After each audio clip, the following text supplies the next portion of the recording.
Everyone's talking about GPU costs. It's the headline in every AI budget meeting. But if you aren't tracking bandwidth, your AI unit economics are already drifting. You're building a Ferrari engine and starving it of fuel.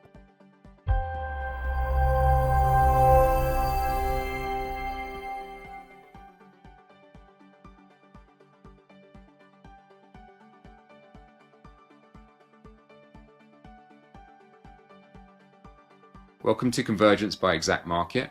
I'm Guy Bartram, Director of Technologies. And today we're discussing the AI cost almost nobody is tracking. Bandwidth and data movement. Not just GPUs, not just tokens.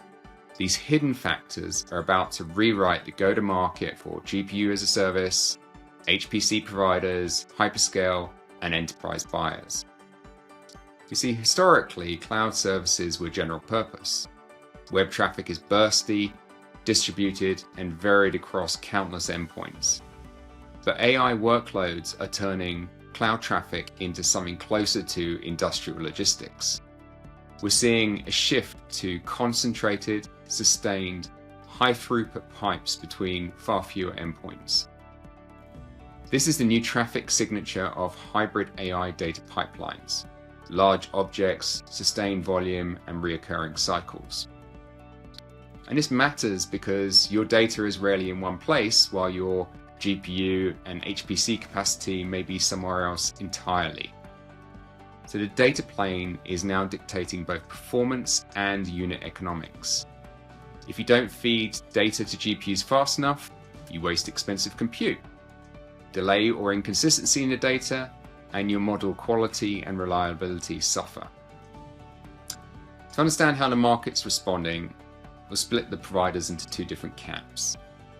First, there are the neo-clouds. These are AI-first capacity providers.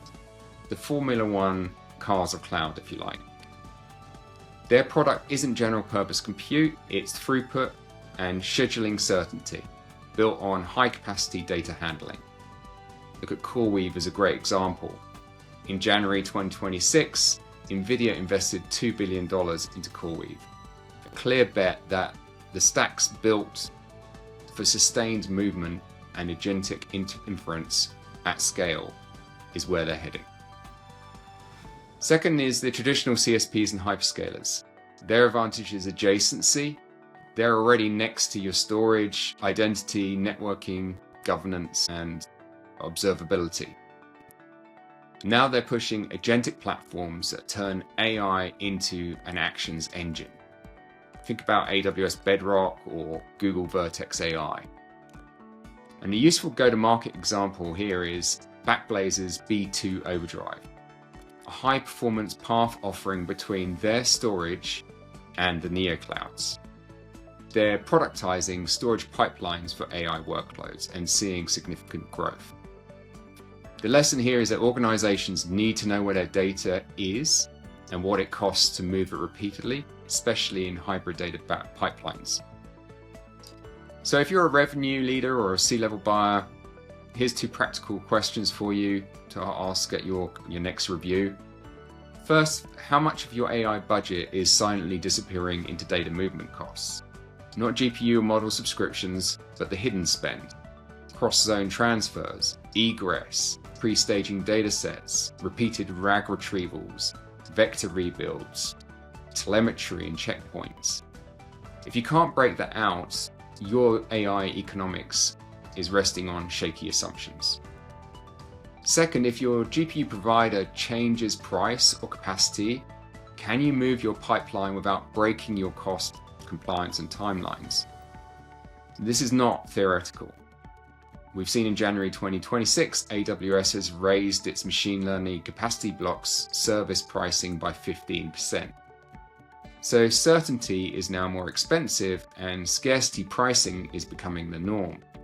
If your economics change, are you portable or are you trapped? And here's the go-to-market pivot. Stop selling AI capability, start selling AI outcome economics under constraints, like data movement, governance, and portability. If you're a neo cloud, don't just sell GPUs, sell data logistics, staging, caching, secure transfer, compression, format strategy, and predictable throughput. The best commercial promise would be to provide predictable jobs per day at a known cost envelope with clear assumptions. If you're a CSP selling agentic AI, focus on governed agents with a predictable cost per task. Remember, each agentic action hits data, tools, logs, and policies, and guardrails are no longer optional, they're critical.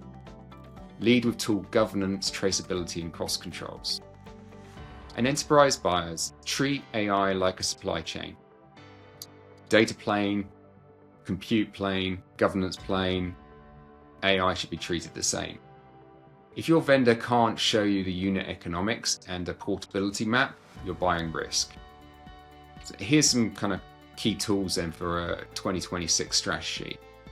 First of all, a one-page AI unit economics bill of materials. That should include GPU, network, storage ops, tools, and logging. And make real the cost envelope and make it transparent. A data locality playbook, prioritize caching, staging, egress minimization, and really designed for hybrid pipelines. If possible, provide an agentic guardrails demo. Policy enforcement, tracing, cost control, all shown in practice. And lastly, a portability map. What's portable, what's proprietary, and how long would a migration take? This is really becoming non-negotiable, especially in EMEA with the Data Act. So here's the bottom line. AI is turning cloud into logistics. Success in this space isn't about having the loudest GPU strategy, it's about making throughput, cost, portability, and governance predictable.